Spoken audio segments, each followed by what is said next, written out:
ಕಾಲ್ ಯಾಕೋ ರಿಸೀವ್ ಮಾಡ್ತಿಲ್ಲ, ಎಲ್ಲಿಟ್ಟಿದ್ಯಾ ಫೋನು? ಕೂತ್ಕೋಬಾರೋ.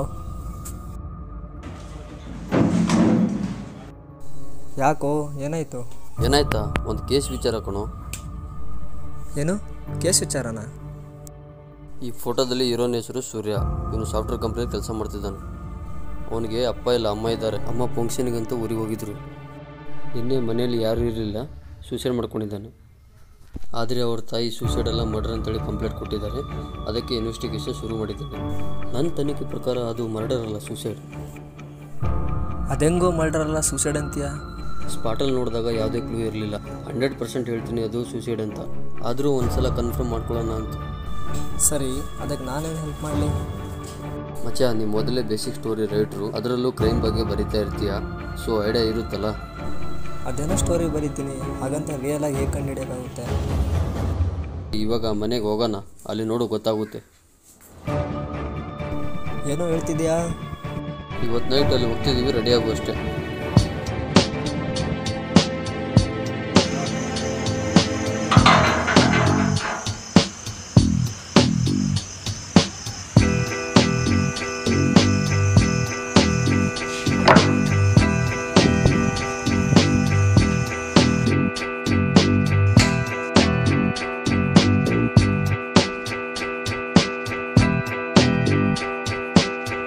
ಆಗಿರೋ ಜಾಗ.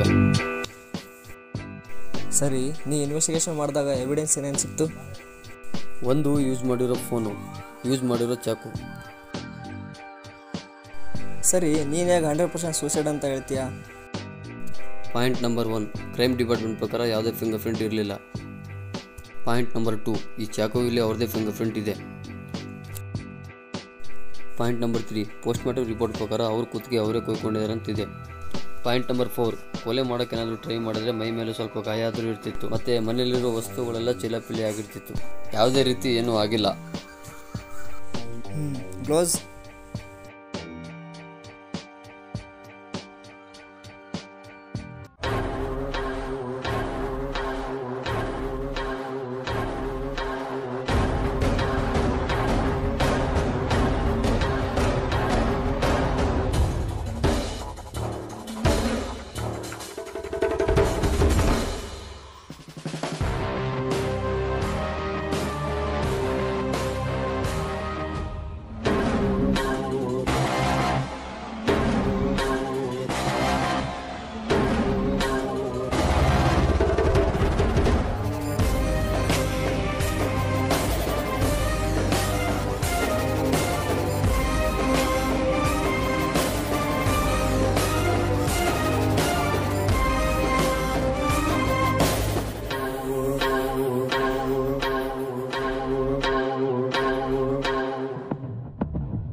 ಇದು ಸೂಸೈಡ್ ಅಲ್ಲ, well plan murder.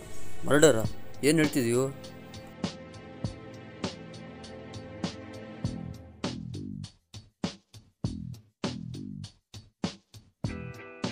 Point number 1, ಈ ಮಾತ್ರೆ ನೋಡಿದ್ಯಾ?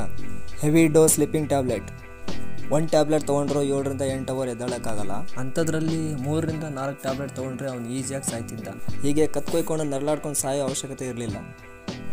ಪಾಯಿಂಟ್ ನಂಬರ್ 2, ಈ ಚಾಕು ನೋಡಿದ್ಯಾ? ಮನೆಯಲ್ಲಿ ಇನ್ನೂ ಶಾರ್ಪ್ ಆಗಿರೋ ಚಾಕುಗಳಿದ್ದಾವೆ, ಅದನ್ನು ಬಿಟ್ಟು ಈ ತುಕ್ಕಿಡಿದಿರೋ ಕತ್ತಿಯಿಂದ ಸಾಯೋ ಅವಶ್ಯಕತೆ ಇರಲಿಲ್ಲ. ಪಾಯಿಂಟ್ ನಂಬರ್ 3, ಹಿಂದ್ಗಡೆ ಒಂದು ಡೋರ್ ಇದೆ ನೋಡಿದ್ಯಾ? ಓಕೆ, ಫೈನಲಿ ಪಾಯಿಂಟ್ ನಂಬರ್ 4, ಇವರಿಗೆ ಒಂದು ಹ್ಯಾಬಿಟ್ ಇದೆ, ಡೈರಿ ಬರೆಯೋದು. ಅವರು ದಿನ ಬೆಳಗ್ಗೆಯಿಂದ ರಾತ್ರಿವರೆಗೂ ಏನೇನಾಗುತ್ತೆ ಅಂತ ಡೈರಿ ಬರೀತಾರೆ. ಆದರೆ ಇವತ್ತಿನ ಮಾತ್ರ ಮಧ್ಯಾಹ್ನದವರೆಗೂ ಬರೆದಿದ್ದಾರೆ.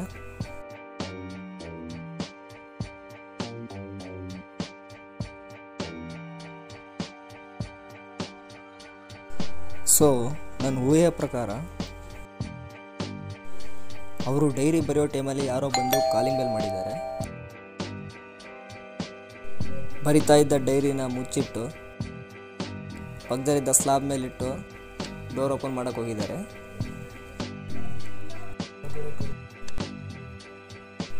ಬಂದಿರೋರು ಗೊತ್ತಿರೋರೇ ಆಗಿರೋದ್ರಿಂದ ಮಾತಾಡಿಸಿ ಒಳಗೆ ಕರ್ಕೊಂಡ್ಬಂದು ಕೂರಿಸ್ತಾರೆ.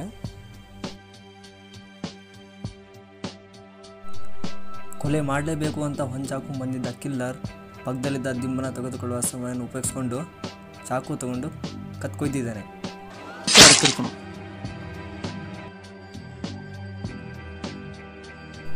ಕೊಲೆಗಾರ ಕೊಲೆ ಮಾಡಿ ಅವನ ಖರ್ಚಿಪಿಂದ ಚಾಕು ಮೇಲಿರೋ ಎಲ್ಲ ಫಿಂಗರ್ ಪ್ರಿಂಟ್ ಅಳಿಸಾಕಿ ಅವನ ಕೈಯಲ್ಲಿಟ್ಟಿದ್ದಾನೆ.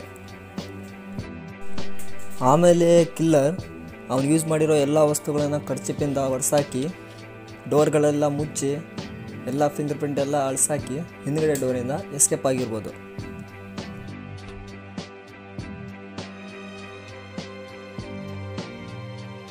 ಸರಿ, ಅದಕ್ಕೆಲ್ಲ ಗ್ಲೌಸ್ ಯೂಸ್ ಮಾಡ್ಬೋದಿತ್ತಲ್ಲ? ಹಾಗೇನಾದರೂ ಒಂದು ವೇಳೆ ಕಿಲ್ಲರ್ ಗ್ಲೌಸ್ ಹಾಕೊಂಡು ಬಂದಿದ್ರೆ ಡೌಟ್ ಬಂದು ಅವನನ್ನು ಆಚೆ ತಳ್ತಿದ್ರು. ಸೂಪರ್ ಮಚ್ಚ. ಈಗ ಕೊಲೆಗಾರ ಯಾರಂತ ಹೇಗೆ ಗೊತ್ತಾಗುತ್ತೆ?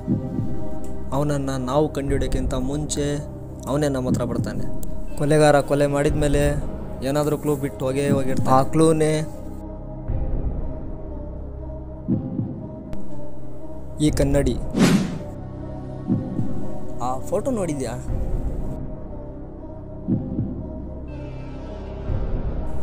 ಅದರಲ್ಲಿ ಕನ್ನಡಿನೇ ಹಾಕೊಂಡಿಲ್ಲ. ಹಾಗಾದರೆ ಈ ಕನ್ನಡಿ ಯಾರ್ದು?